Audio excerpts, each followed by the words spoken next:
with liberty and justice for all. And the four-way test of the things we think, say, or do. First, Is the truth? Second, Is it fair to all concerned? Third, Will build goodwill and better friendships? fourth. Will be beneficial to all concerned?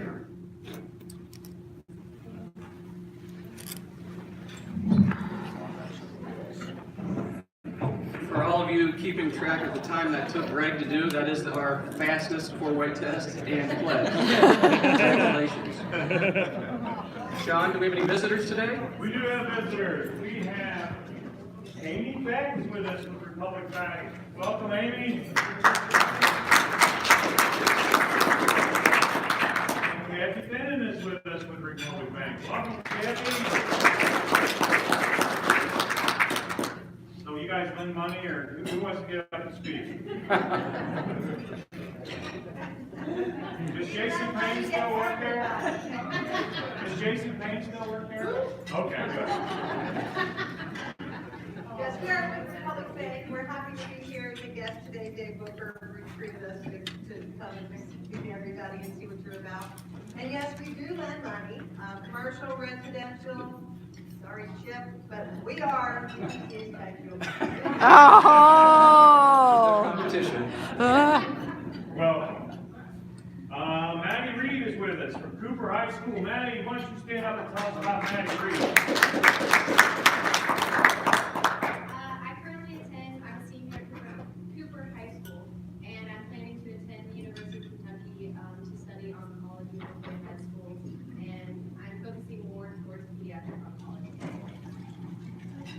Wow. I know Dennis McAvoy was considering a lot of other things other than pediatric stuff when he was in high school.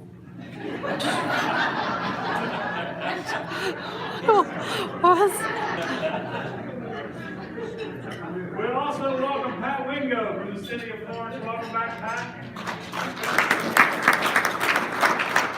Pat, what are you doing for us taxpayers these days?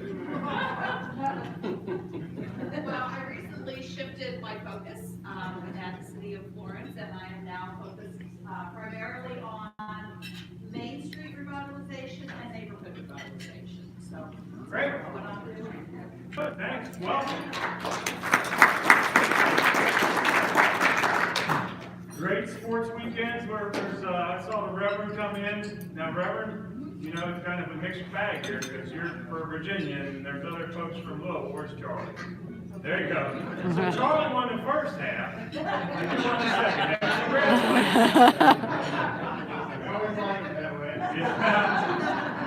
And the Wildcats are playing out of their mind right now. I'm afraid we're going to have to stumble, but we'll see how that goes. So Reverend Campbell's not here, so I don't have to make a big deal out of that. Northern has been struggling a little bit. Yeah. We'll skip over that because Yes, Jim thank loves you. too. Thank you. UC had a big win in Connecticut. Very happy about that. Close one. And Xavier. Yeah, Xavier Villanova. on a roll, believe it or not. How about that? The Mustangs are doing that. Thomas More women, undefeated still.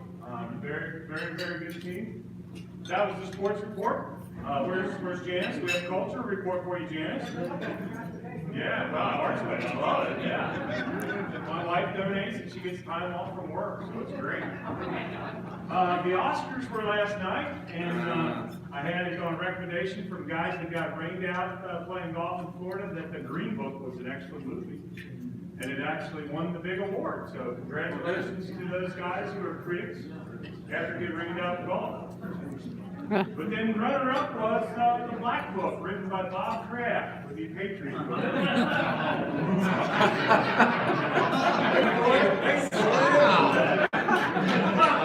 Oh my. Thank you, Sean. That's all I have. I hope so. My goodness. Maddie, thanks for coming. I just want to say you the only visitor got 2 applause, and that's because you took my daughter back and forth to school before she could drive, so thank you. And then I also wanted to compliment Adam Howard for the time we spent down in Frankfurt.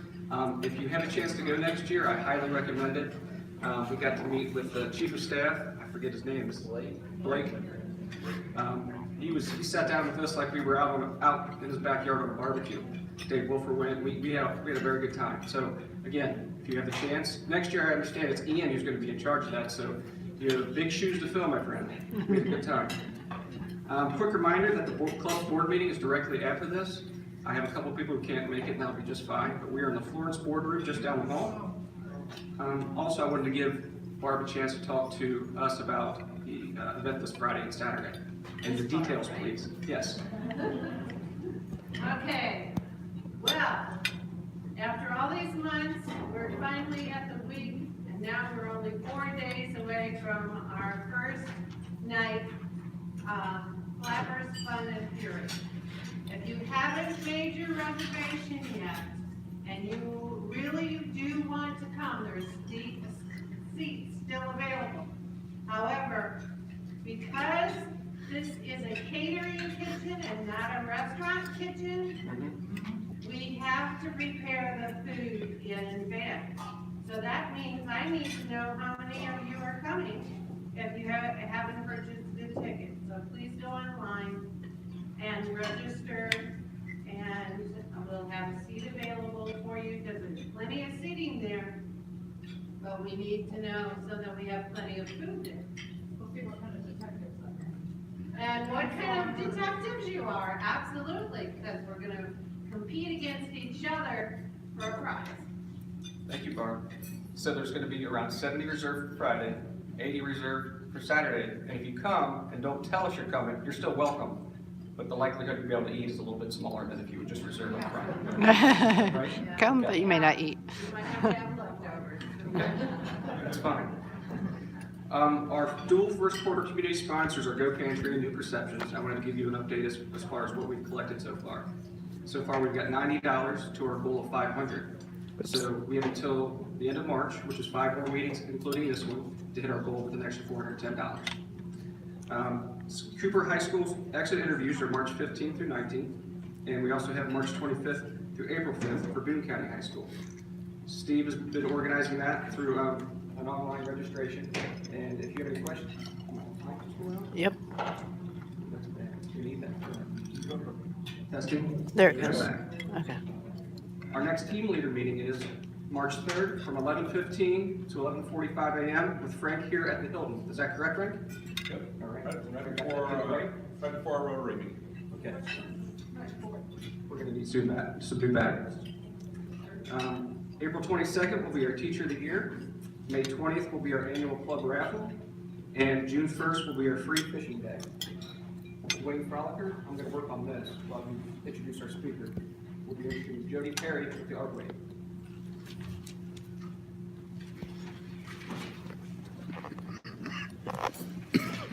Can you guys hear me okay in the back? I'm not sure if I can top this black book joke, but I'm sure gonna try. Good luck, Dwayne. All right, thank you. It was a beautiful spring day, and this young executive decided that he was gonna blow off Friday afternoon. So he decided that he's gonna get out his red convertible Mustang. So he gets it out and takes it down 75, and there's a wide open shot down Crittenden, and we all know what happens next. He looks in his rearview mirror, and there's the blue lights. Then the officer pulls him over, and he's like, "You know why I pulled you over?" And he's like, "I have no idea." "Well, you were going 95 in a 70-mile-an-hour zone." He said, "You know, it's Friday afternoon. I got 15 minutes left on my shift. Tell me a story that I've never heard before, and I won't write you a ticket." Thought about it a second. He says, "You know, my ex-wife ran off with a state trooper, and I thought you were trying to bring her back."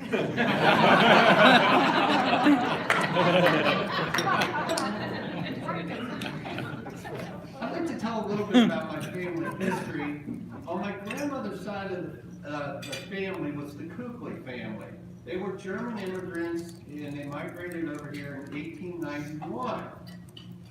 Joseph Kukli was a smart businessman. He took his wagon up Dixie Highway, and he's like, "Man, this is a long hill. This is a perfect spot for a blacksmith shop." So he opened up a blacksmith there at Dixie Highway and Kyle's Lane. Later it became Kukli Garage. one of the things, my grandmother, also being a smart woman, realized that her father loved music. So she learned how to play the piano. And she realized that she could get out of all the farm work as well as the chores. And she passed on to me her love of music. You're gonna sing for us? Unfortunately for me, I have no rhythm, can't hear a note, and cannot play any instrument whatsoever. I have with us today Kathy DeBross. She's with the ArtsWave, and their goal is to pass on the arts, the love of arts, to the next generation. You might be familiar with the Fine Arts Fund. They've been rebranded to ArtsWave.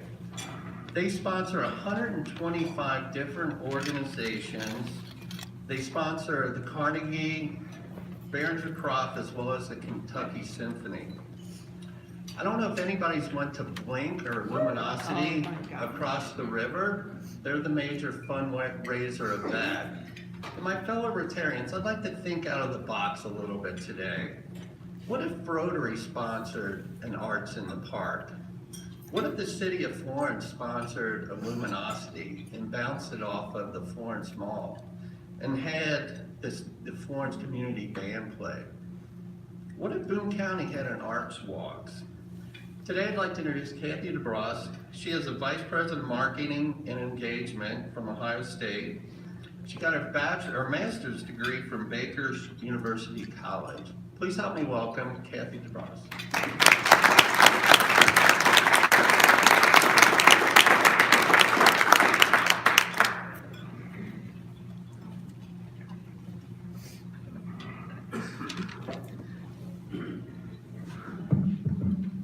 Hello, everyone. Hello. Hey, thanks for inviting me here. It's really an honor to meet you guys and just have a little bit of time to tell you a little on ArtsWave. This is what I call, as a marketer who's marketed everything from pet food to student cleaning to in-home care services. I call this my fun marketing job because the arts do so much for our entire region, and in some ways I think they're kind of the best kept secret because we love the arts, but we don't really think about what they do for our area that makes us so unique. So this is my chance to tell you a bit.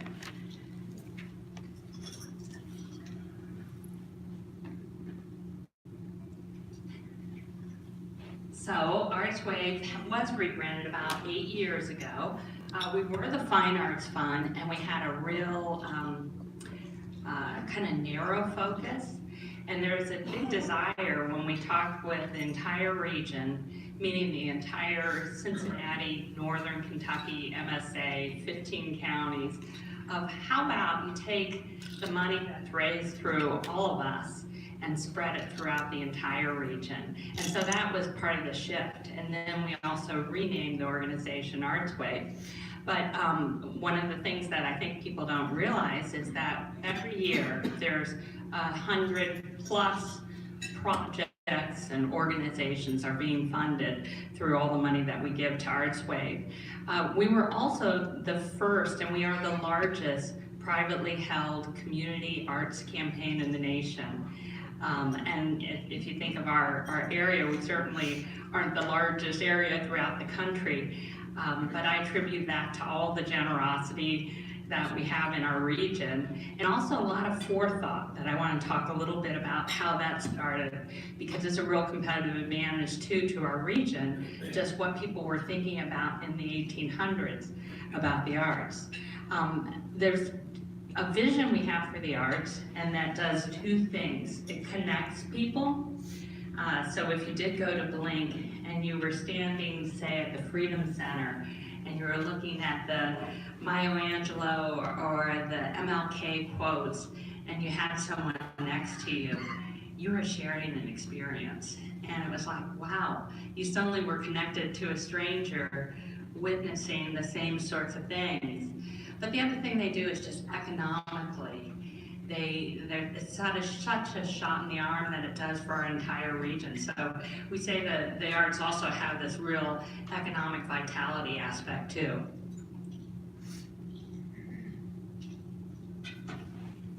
So I mentioned the 1800s, and this is a fun thing of looking at the archives. So you think of the Fine Arts Fund, but let's go back a little bit even further, 1927, or even we'll go back to the 1830s or 50s. There was a lot of desire, and if you remember, we had this river, and it was sort of pre-rail about where this region would go in terms of its size. The dreams is that Cincinnati would be the Paris of America, it was called. And there was a desire that by 1900, that this region would be the largest in the US. And by the time we got to 2000, we would be the biggest city around, if you looked at our region. So what that meant is we had a lot of our leaders, our civic leaders and philanthropists that were working really hard to figure out, okay, how would this vision happen? So because of that, we have sort of an abundance of core arts institutions that you might not find in a region our size. So in terms of things that you might not be aware of, if we look at the Western Hemisphere, we have the oldest ongoing choral festival. So half of this world, if you stuck it in half, the oldest part, the choral festival, would be here in Cincinnati, Ohio. And that, of course, is the May Festival. And then if you think of our opera is the second oldest in the country. So you had the Met out in New York, and then you had the Cincinnati Opera. And you probably know, but the Cincinnati Opera actually started through the Met having opera performances in the summer at the Cincinnati Zoo, which is also this whole thing about how do organizations collaborate in the region, was happening way back then. We have the 5th oldest symphony in the country. And we have, if you look at what our Cincinnati Symphony has been, it has been kind of a leader amongst other symphonies. Think of how the recession, Columbus lost its symphony, and Cincinnati was figuring out how to make luminosity happen. So, you know, some really different sort of forethought that happened through that. So I could go on. Children's theater is the first professional children's theater in the country. So lots of things were happening really early on. And so in 1927, the Tafts were living in their home, which we know of as the Taft Museum. And they said, well, we're gonna give it to the community. And they moved out. And then they started with $1 million that they had, which was an awful lot of money for 1927. And they said to Cincinnati and the region, if you raise $2.5 million, we will put in $1 million. So within a matter of months, the region had raised $2.5 million. So there was this $3.5 million fund that started then, that became the Fine Arts Fund. And for years and years, the Fine Arts Fund was running the Taft, and it was running this endowment. And then we got into, later on, in the 40s, we started to run a community campaign, and we ran it. And then you got in another couple, and we started to money within workplaces. And so now that has translated to over 40,000 people that give to the ArtsWave community campaign that's going on now through the end of April, and over 400 companies. So that's how we were the first and also the largest campaign. So, ArtsWave does things, but ArtsWave really does nothing. It is all of you that come together and make the arts.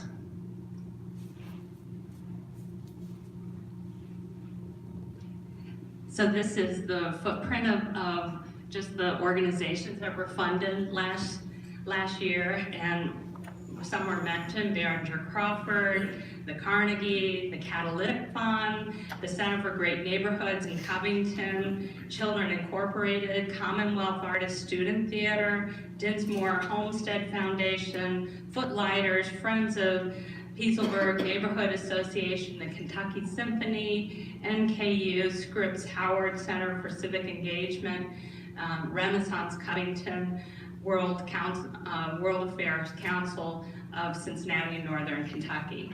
So I looked at that, what is that about as a percentage? And it's somewhere around 15% of funding. It's just on those are just the ones that are in Northern Kentucky. And when we look at vibrancy, obviously these bigger places like Plows in the Park has, it's an award-winning theater, and it helps the whole region. So that's quite a list. And also, so you know, how are those decisions decided? It's through the community. It's all through volunteers. We at ArtsWave get together people who then decide how the money should be distributed. And they don't do it with, they don't do it randomly. They do it through a strategic plan. And this is also kind of an interesting thing. You guys are all part of organizations that have strategic plans. But in this case, the arts sector, those 125 plus groups, or if you wound that over 3 years, it might be 300, 400 organizations throughout 15 counties, are all on the same strategic plan.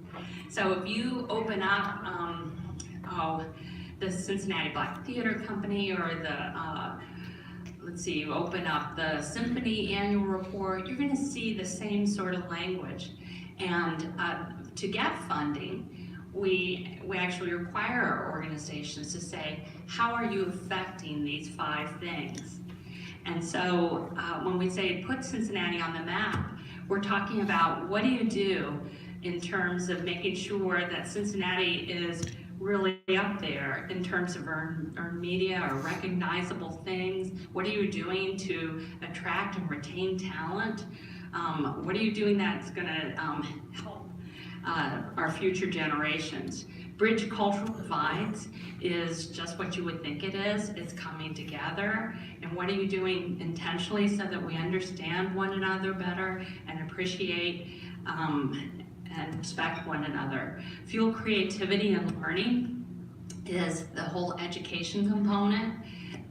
And in this day and age, without the arts education that's being funded through the organizations in our region, we wouldn't have art classes in a lot of schools. It just wouldn't happen.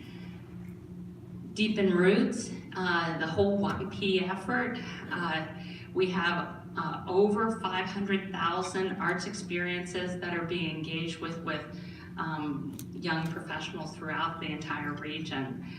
So arts are very big for young professionals choosing to stay in a place or not.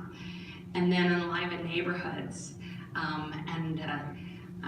Can show you some information on that. I just got through doing a video on Price Hill, on what all has happened through My Cincinnati and through the Madcap Education Center, and you know, the list goes on in terms of all the things that are happening throughout regions. And you guys know that here in Northern Kentucky, if you took the arts and erased that off the map of all the different areas, you wouldn't have the same sort of neighborhoods.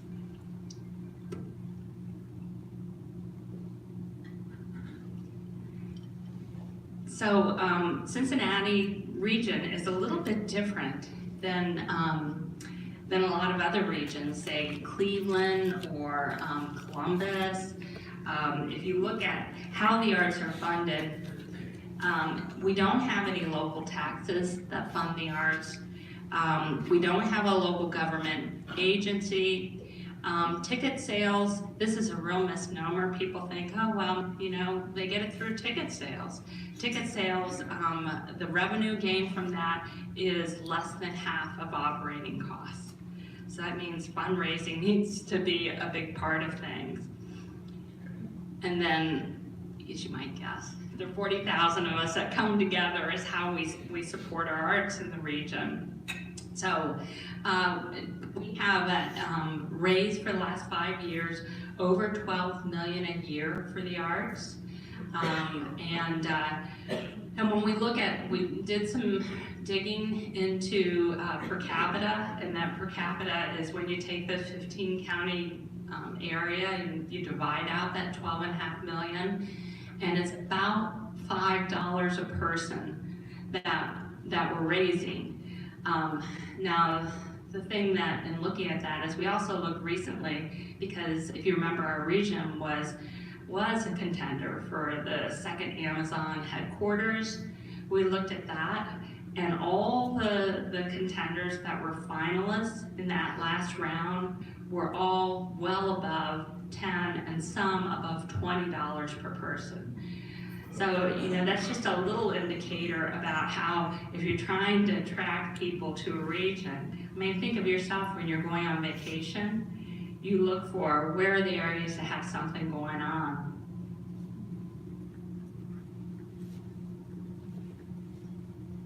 So I've got a little bit of a video to talk with you about arts putting Cincinnati on the map, and I don't think we have sound, so I'm just gonna kind of jerry-rig this.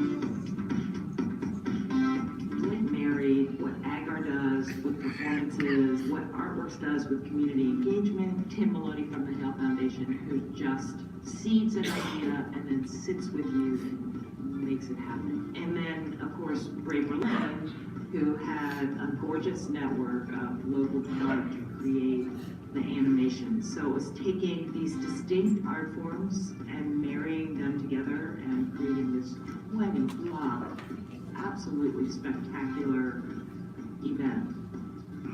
We have an arts scene that plays well beyond what anybody would expect from a city our size. We saw the New York Times highlighting it as a two-column. We saw Architectural Digest. What it really did was highlight for people who maybe didn't know Cincinnati, and those who did, is that Cincinnati is an innovative city. We're an inclusive city. We're a future city. It's also, putting Cincinnati on the map internationally. Just 3 weeks ago, I was working in Australia at the Horizon Festival, and people were talking about what was going to happen in Cincinnati. They knew that there was a live festival happening there. My family, my daughter and her family live up in Columbus, and the boys want to come down and learn their teams. It draws people from out of town also.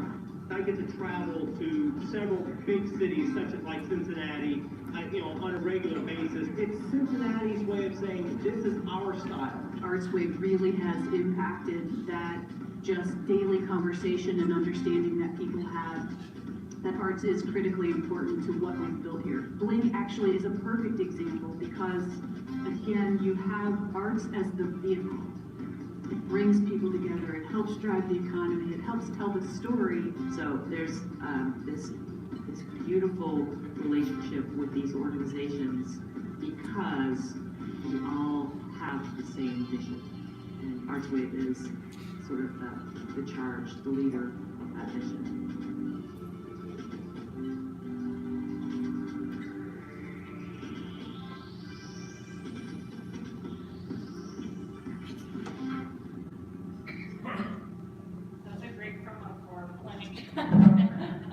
I hope you all plan to come to it. ArtsWave is really pleased to be what we call the illuminator of Bling. We're doing the primary funding with $500,000 going into the Bling Festival. It'll be, mark your calendars, for October 10th through the 13th. Last time, 2 years ago, the streetcar couldn't handle it. Retailers had their biggest time ever that weekend. This time, that was 1 million people. With the social media chatter already, it probably will be double that. So it's going to be huge for our area. This was the biggest event, single event, to bring in people within the region, and to have that fueled by the arts is pretty cool. So I did talk that's obviously one of those blueprints I showed you, one of those strategic goals. To tell you another thing, we just got data on Friday. We partner with the Regional Tourism Network in trying to attract people to the area that are within 500 miles. We've been doing this for 3 years now, and we found we're able to track the hotels that they book off of seeing the ads, etc. We found that over those 3 years that there have been 500 million in additional revenue that have come in the fall. So we have really taken a Midwestern area where people normally visit just in the summer, and we've teased up the arts in the fall because that's when all the arts start to happen. And that has meant that we've had that much impact that is in addition to what we would typically find. So that's one of the things that, and I want everyone to know that yes, through all of us, we fund the arts, but ArtsWave also has a role as the promoter in this case, and also as a convener. So if there are things within our region, our CEO, for instance, talks with all the CEOs of the arts groups once a month, and they talk about some of the challenges that they're facing. And we've got all kinds of, almost like an intranet, it's called a Slack channel, where we'll pop questions, who's done this, and how about, that's like if you think of the August Wilson fences at Cincinnati Shakespeare. Did anyone see that? Oh, yes, absolutely. Was I got a subscriber for a long time. great. Yes, who's coming together because of the movie. I looked at the movie, and I went, they did it so much better. And see, that's the kind of testimony I wish I could just grab, because that is so true. When you see something in person, not that there's anything wrong with the movie, but it impacts you in a way that's almost hard to say how it is. And so with a discussion on that August Wilson Playhouse in the Park is doing that next weekend. And I'll mention, we have a series, which I'm going to talk about later, called ArtsWave Days, where we're truly just trying to get people to engage with the arts. There's no catch to it. Just want to make sure that we get thousands of people to enjoy the arts. And yes, we are doing it during our fundraising period, so if someone wants to donate, that's wonderful. But next weekend, it will be the beginning weekend of 2 trains running at Playhouse in the Park. And if you go to artswave.org/days, you can sign up for a free performance. And it's also the first weekend of Paris 1900 at the Art Museum, which is a $12 exhibition, and so you'll get that free. So that's part of ArtsWave Days, which is that little, I don't know if you guys have seen it, but it's like this little accordion thing that I left on the table. So look at those. We were just at the Freedom Center on Saturday, and we had almost 3,000 people to see dozens of arts experiences and to go through the Freedom Center. Again, we couldn't do it without partners. The Freedom Center said, we'll offer free admission, and that brought in people. We looked at the survey data that we did, interviewed several hundred of those people, and more than 60% had never been to the Freedom Center. So it's kind of heartwarming to see us all kind of come together and see how we can, in this case, really understand civil rights arts in a different way. And that's what last week was about, and what this week through what we're calling Arts on the Hill will be about.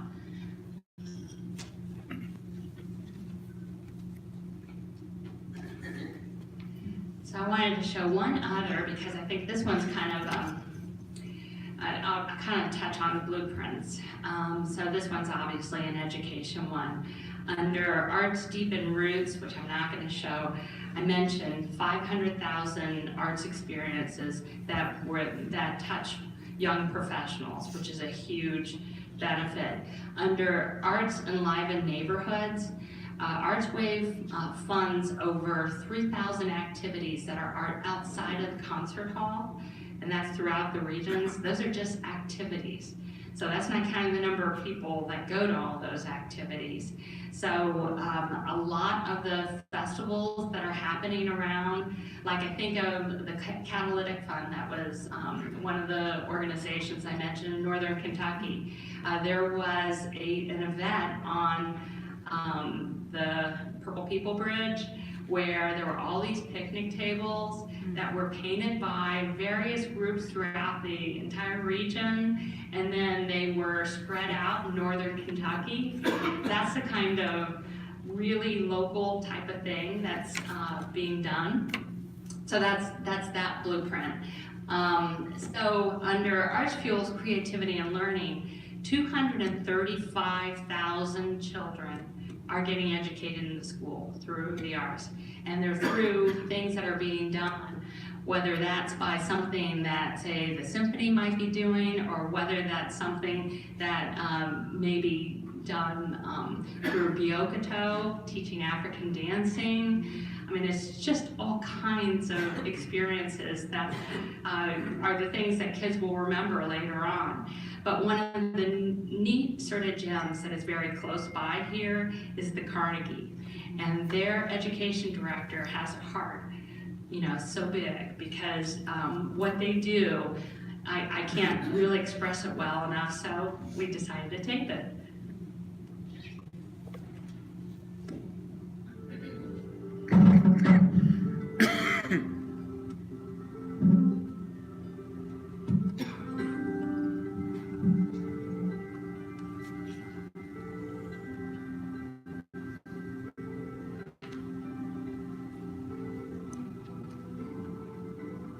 The education department here at the Carnegie really focuses on what the arts can actually do for everyone. We are looking at finding ways to help students become better communicators, problem solvers, better creative decision makers, and we've got in a number of different ways. We teach music, we teach dance, we teach acting, and we also teach visual arts like painting. Integration is the idea that you can use the arts as a vehicle for deeper learning of the subject. For example, the social studies content for second graders, and merging that with dance content.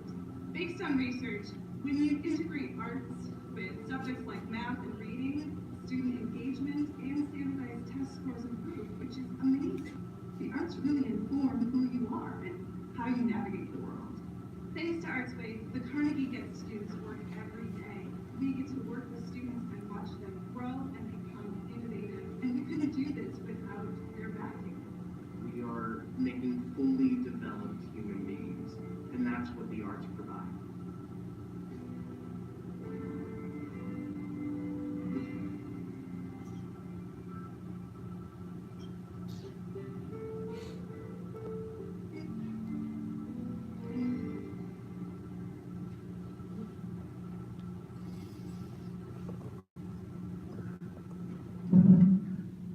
So there's several thousand kids through Northern Kentucky that are getting this kind of education. And we've done some of the research, funded some of the research on arts integration, where you really do put that right into comprehension on various things you're trying to teach. And it's amazing what something like that, an example that becomes interpretive, can do to someone understanding things.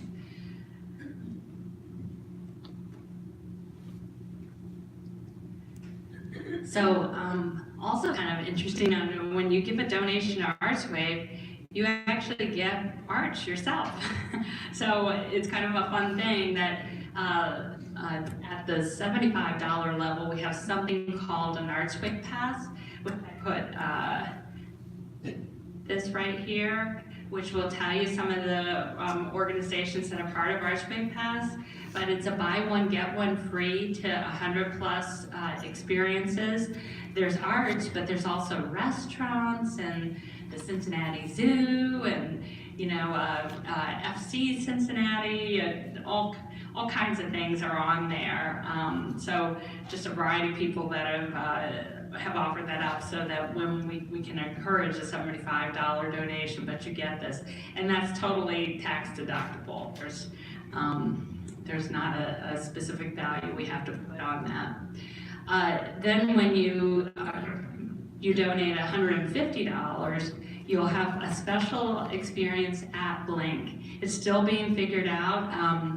I don't know if you guys did the teeter-totters or if you did the thing in Washington Park, but those were like separate things. And so we're gonna have a separate thing. It may be in Northern Kentucky, because if you guys probably heard that Blink is gonna be in Northern Kentucky now. But somewhere there's going to be this special experience, and with your donation at that level, you would get, and all these are cumulative, you get your ArtsWave pass and you would get this experience.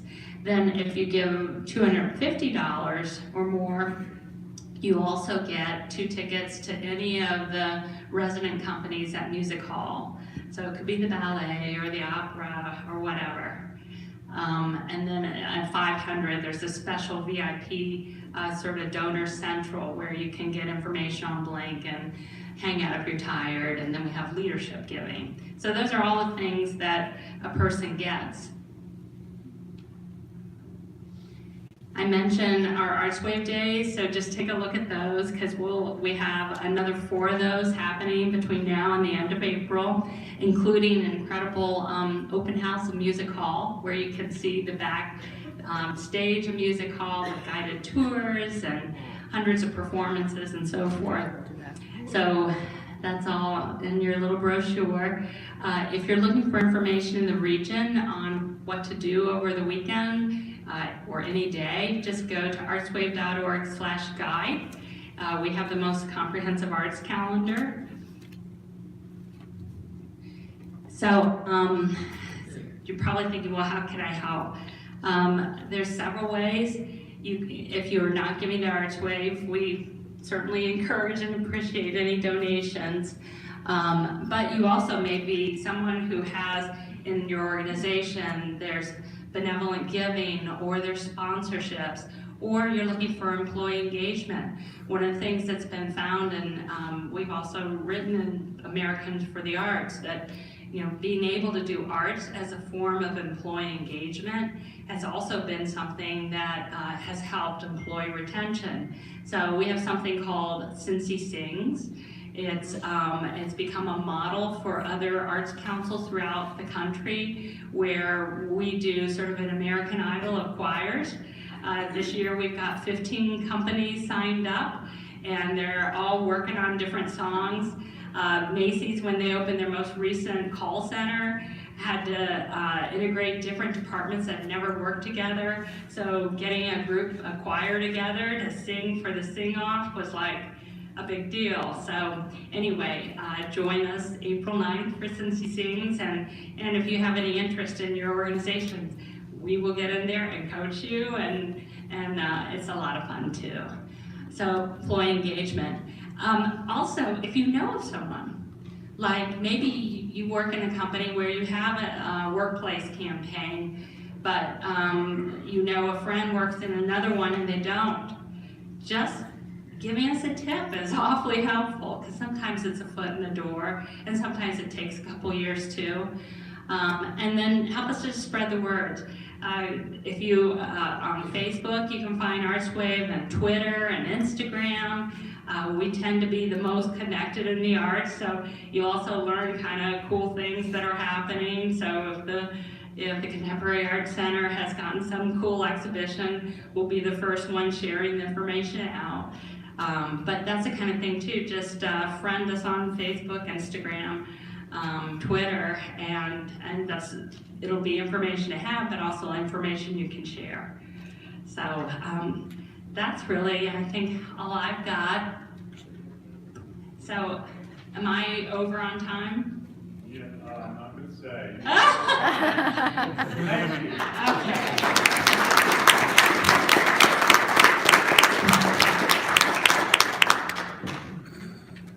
We've got 90 seconds.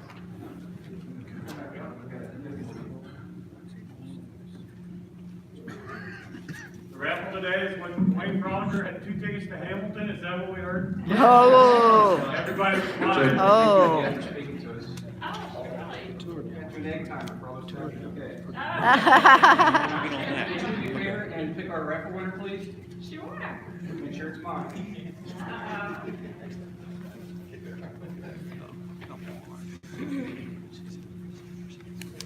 Okay, ticket 120. That's not mine, so pick again. 120. Oh, Janice. Thanks everybody for coming this week. Thank you, Jody, for speaking to us. Have a great week.